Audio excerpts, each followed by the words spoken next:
ఏంటి గుడికి వచ్చినా సరే నువ్వు నన్ను ప్రశాంతంగా ఉండనిచ్చేలా లేదు.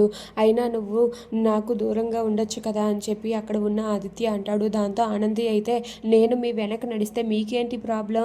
అయినా మీరు గుడికి వచ్చారు, నేను కూడా ప్రదక్షిణాలు చేస్తున్నాను, అందులో తప్పేముంది? అయినా మీరెందుకు నేను మీ వెనక నడిస్తే అంతలా ఇబ్బంది పడుతున్నారు?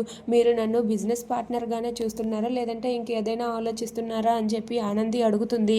దాంతో అక్కడ ఉన్న ఆదిత్య అయితే నేనైతే బిజినెస్ పార్ట్నర్గానే చూస్తున్నాను, అయినా నువ్వే నన్ను డిస్టర్బ్ చేస్తున్నావని చెప్పి అంటూ ఉంటాడు. దాంతో ఆనంది అయితే ఏంటి డిస్టర్బ్ చేస్తున్నానా? నేను మిమ్మల్ని అక్కడ డిస్టర్బ్ చేశాను?